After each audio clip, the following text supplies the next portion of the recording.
Basic principle of using atomic absorption spectroscopy (AAS).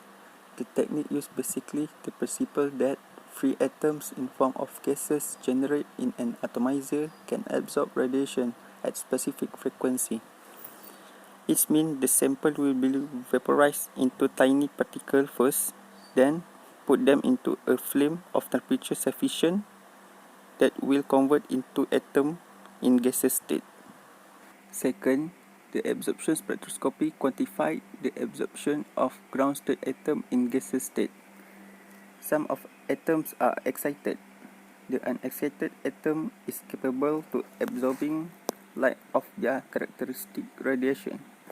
AAS is concerned with this part of light that will absorb by unexcited atoms present in ground state. Third, the wavelength at which light is absorbed is specific for each element. The amount of light absorbed is proportional to the concentration of absorbing atoms. That means the degree of absorption of characteristic radiation produced will be proportional to the population of ground state atoms in the flame. The absorption of radiation follows the Beer-Lambert law, as each element absorbs the radiation of its own characteristic. Therefore, separate source of radiation is required for each element. Last but not least, the main component of an AAS instrument are a radiation source, which is halocathode lamp, an atomization cell, which is flame, a method of wavelength selection, which is monochromator, and last, detection, which is photomultiplier tube. Function of AAS. First of all, the light source. Holocathode lamps are the most common radiation sources in AAS. It contains a tungsten anode and a hollow cylindrical cathode made of the element to be determined. These are sealed in a glass tube filled with the inert neon or argon gas. Each element has its own unique lamp to be used for different analyses. Secondly, the atomizer. Elements to be analyzed need to be in atomic state. Atomization is the separation of particles into individual molecules and breaking molecules into atoms. This is done by exposing the analyte to high temperature in a flame or graphite furnace.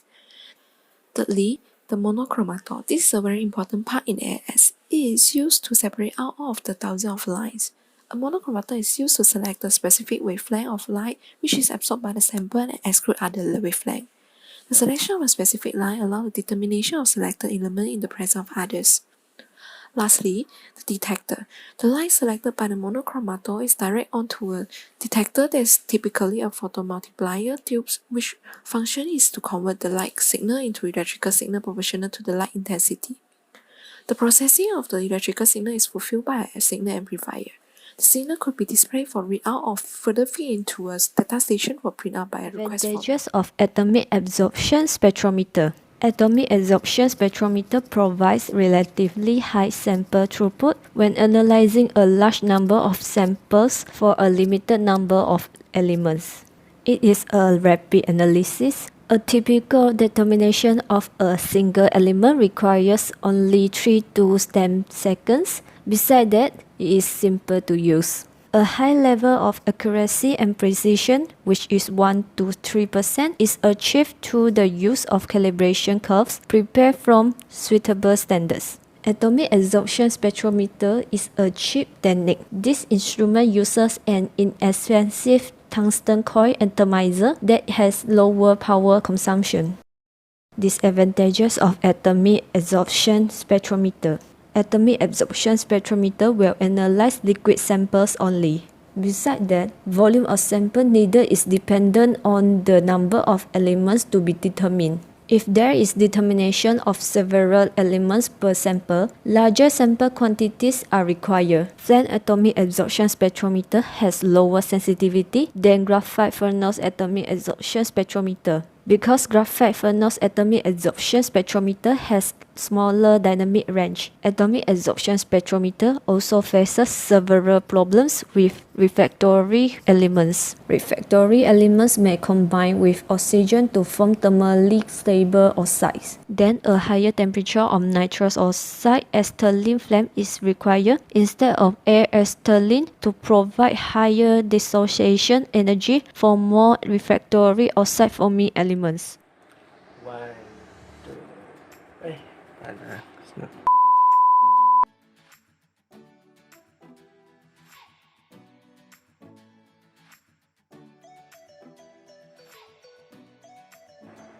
Next, we will go to preparation and regen.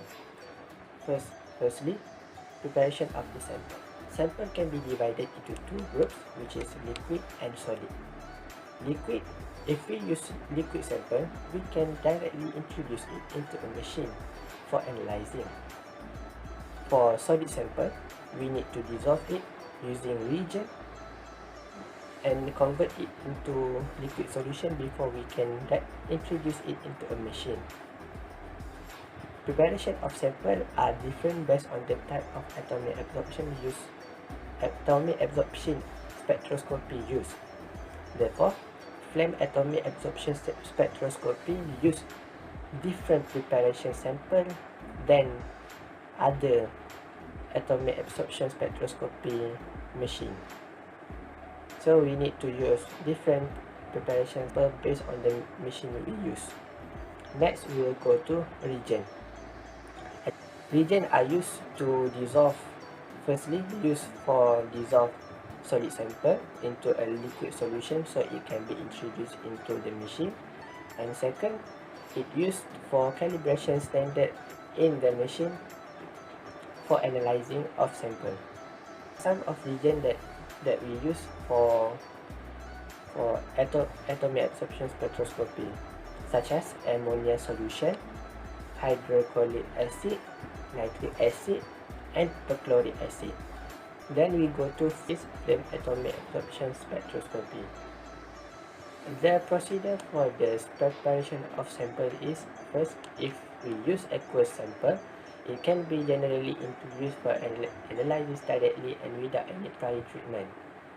Secondly, solid sample are usually analyzed by dissolving the sample to form a liquid solution that can be introduced into the flame or furnace. Dissolution of sample, there are many types of methods that can be used based on the sample used, such as mineral acid digestion, which is wet etching, fusion of solid with molten salt, and dissolution of the fusion head, dry etching of organic solid with acid dissolution of the residue, combustion in oxygen bomb, and other procedures too numerous to mention. Next, we will discuss about the outputs and analysis. First, you can refer the periodic table beside the title. Elements detectable by atomic absorptions are highlighted in pink in this periodic table. The first analytical technique is calibrations and standard curve.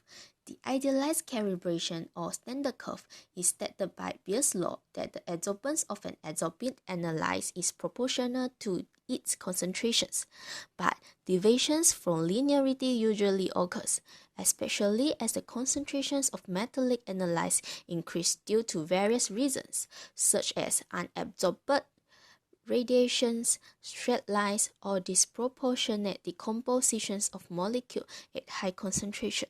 Figure beside show an idealized and deviations of response curve. The curvature could be minimized, although it is impossible to be avoided completely. It is desirable to work in the linearity response range. The rules of thumb that a minimum of 5 standards and a blank should be prepared in order to have sufficient information to fit the standard curve appropriately. There are other methods available in AAS data analysis and optimization, which is using an internal standard. It is added at a constant amount to the sample, blank, and calibration standard. It can be used for calibration by plotting the ratio of the analyte signal to the internal standard signal as a function of the analyte concentration in the standard. This is performed to correct for the loss of the analyte during sample preparation or intake. This image shows an expected output for the determination of lead. At a wavelength of which absorption of lead occurs, the output raises a maximum. After a few seconds of ignition, it is followed by a rapid decay back to the zero as the atomization product escapes into the surrounding. The first 3 peaks from the left are those of the standard with concentration of 0.25, 0.5, 1.0 microgram per milliliter respectively. The fourth peak is the absorption of the dry sample. The fifth peak is of the edge of the sample. and the last peak is produced when the sample is atomized. The peak height and peak area are used to determine the concentration of lead.